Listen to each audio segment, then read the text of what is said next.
Hello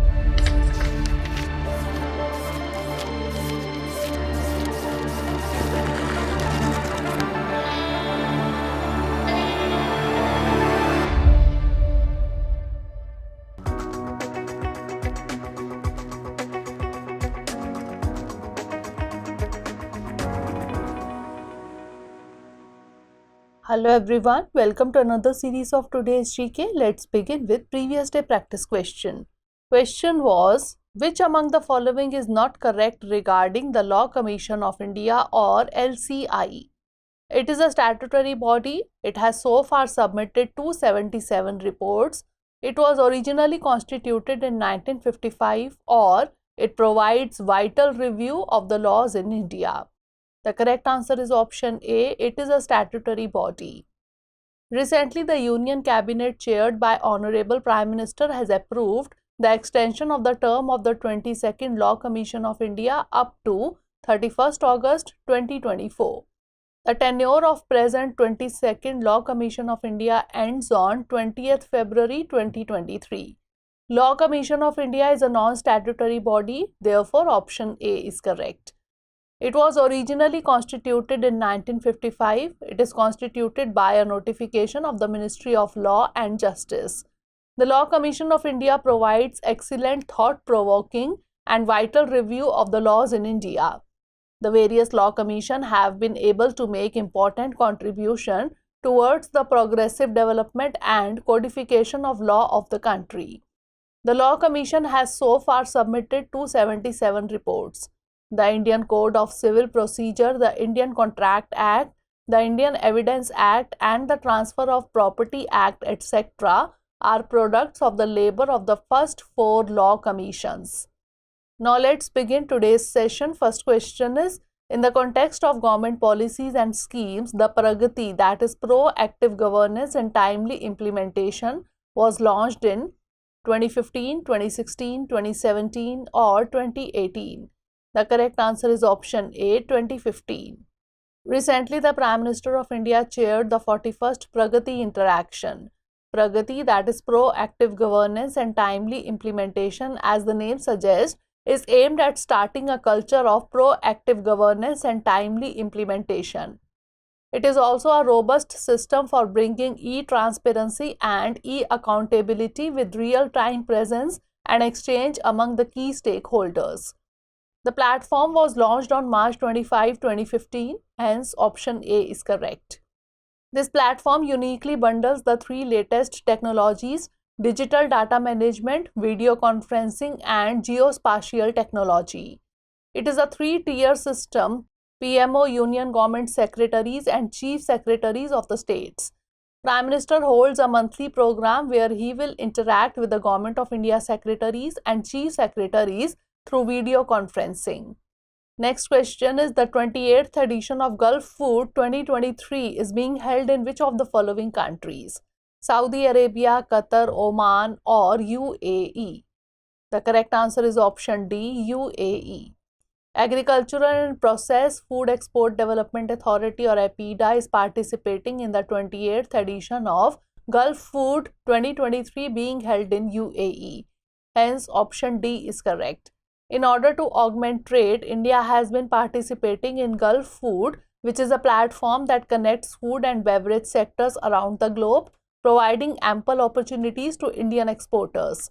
In Gulfood, organized from 20th to 24th February 2023, there is the participation of 5,000 companies from 125 countries.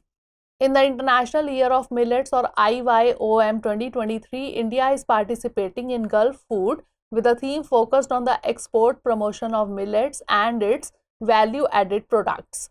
Indian Pavilion is promoting around 100 delegations of exporters. A millet gallery has been prepared to showcase millets and its products by the startups and new entrepreneurs to provide them a platform to showcase their quality products. Next question is, recently the term Mukaab was in the news. It is related to solar satellite of UAE, ballistic missile of Iran, natural gas field in Mongolia or world's largest downtown in Saudi Arabia. The correct answer is option D, world's largest downtown in Saudi Arabia. Recently, Saudi Arabia unveiled its latest grand plan to transform its capital city. The new project coming up in Riyadh is called the Mukaab Cube in Arabic. To be constructed in central Riyadh, the Mukaab will house over 1 lakh residential units, 9,000 hotel rooms, and 1.4 million square meters of office space. There will also be a 1.8 million square meters of space dedicated to community facilities. Spread over 19 square kilometers, the new Murabba project will be built around the concept of sustainability and will add SAR 180 billion, roughly $47 billion to Saudi Arabia's non-oil GDP. The Mukaab will be at the heart of the new Murabba project, a plan to create the world's largest downtown in Riyadh. Hence, option D is correct.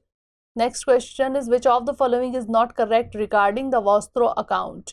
It is an account that domestic banks hold for foreign banks. It is mandated in the currency of foreign banks. It helps domestic banks gain wider access to foreign financial markets, or domestic banks use it to provide international banking services to their clients. The correct answer is option B. It is maintained in the currency of foreign banks. Last week, government officials informed that 20 Russian banks have opened special rupee Vostro accounts or SRVA with partner banks in India. A Vostro account is an account that domestic banks hold for foreign banks in the former's domestic currency, in this case the rupee. Hence, option B is correct. Domestic banks use it to provide international banking services to their clients who have global banking needs. It is an integral offshoot of correspondent banking that entails a bank or an intermediary to facilitate wire transfers, conduct business transactions, accept deposits, and gather documents on behalf of the other bank. It helps domestic banks gain wider access to foreign financial markets and serve international clients without having to be physically present abroad. The SRVA is an additional arrangement to the existing system that uses freely convertible currencies and works as a complementary system. Next question is, in the context of health interventions in India, which of the following states of India has announced an additional dose of injectable polio vaccine? Uttar Pradesh, Bihar, Jharkhand, or West Bengal? The correct answer is option D, West Bengal. West Bengal announced that it was introducing an additional dose of injectable polio vaccine for children. Hence, option D is correct.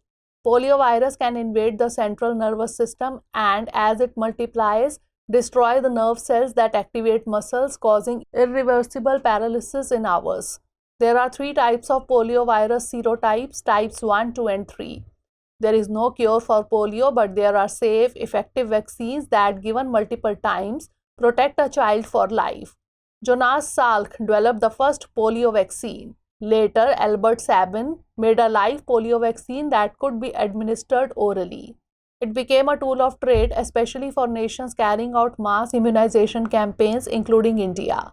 In 2012, the WHO removed India from the list of endemic countries. As of October 2022, the WHO said only 2 countries worldwide remain with the indigenous transmission of wild poliovirus type 1 or WPV1, Afghanistan and Pakistan. Next question is, which one of the following best describes the term HD3385 sometimes seen in the news?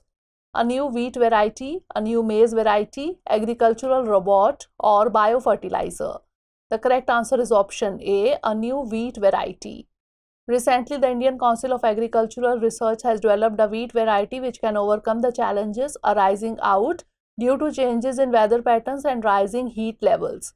This new wheat variety, called HD3385, is amenable to early sowing, escaping the impact of heat spikes, and can be harvested before March end. Hence, option A is correct. The first HDCSW18 was released in 2016, having a potential wheat yield of over 7 tons per hectare. The second variety, HD3410, released in 2022, has higher yield potential, 7.5 tons per hectare. Indian Agricultural Research Institute has registered HD3385 with the Protection of Plant Varieties and Farmers' Rights Authority.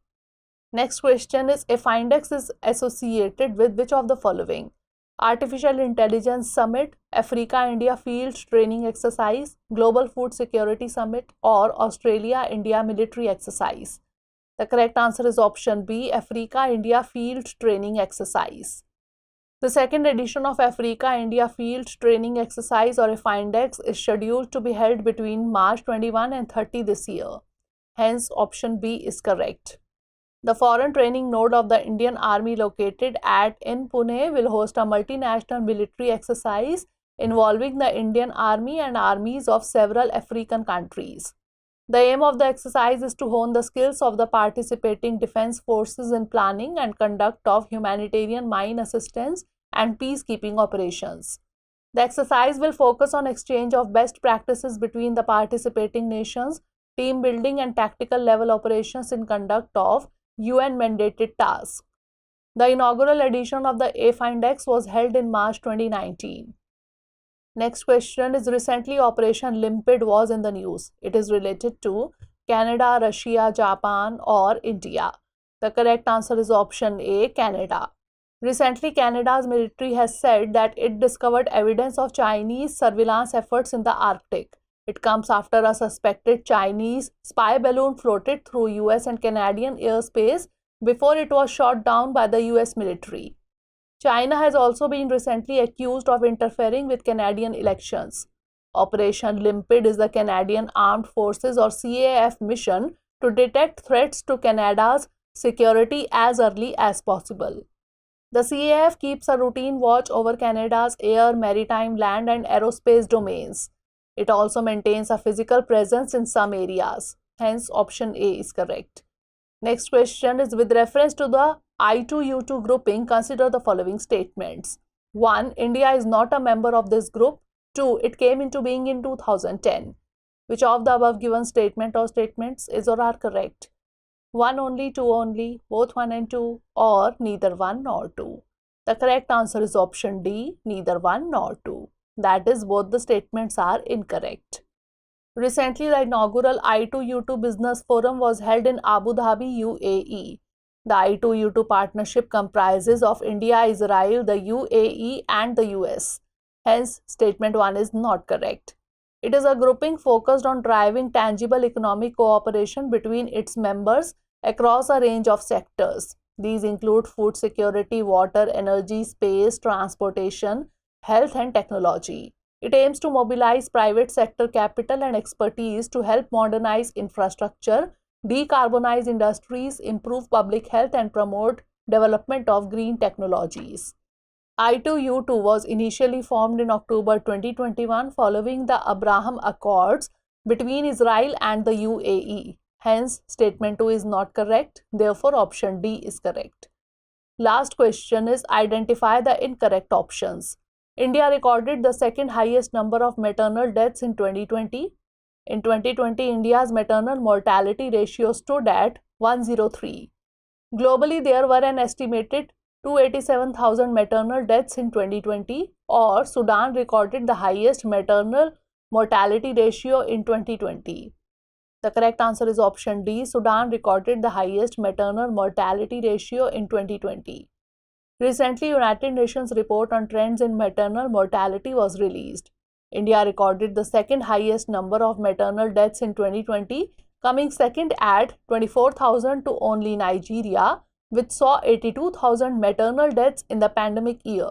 Hence, option D is correct. However, there has been an overall reduction of 73.5% in maternal mortality ratio or MMR in India between 2000 and 2020. In 2020, India's MMR stood at 103, a vast improvement from 384 at the turn of the century. In comparison, other developing countries like Argentina, Bhutan, Brazil, Kyrgyzstan and Philippines have performed better than India. Globally, there were an estimated 287,000 maternal deaths in 2020. Now it's time for the practice question. Ama KrushAI was recently in news. It is India's first solar chatbot, Kisan Credit Card, India's first agri chatbot or welfare agriculture account. Send the answer of this question in the comment section. Stay tuned for the next episode. Thanks for watching.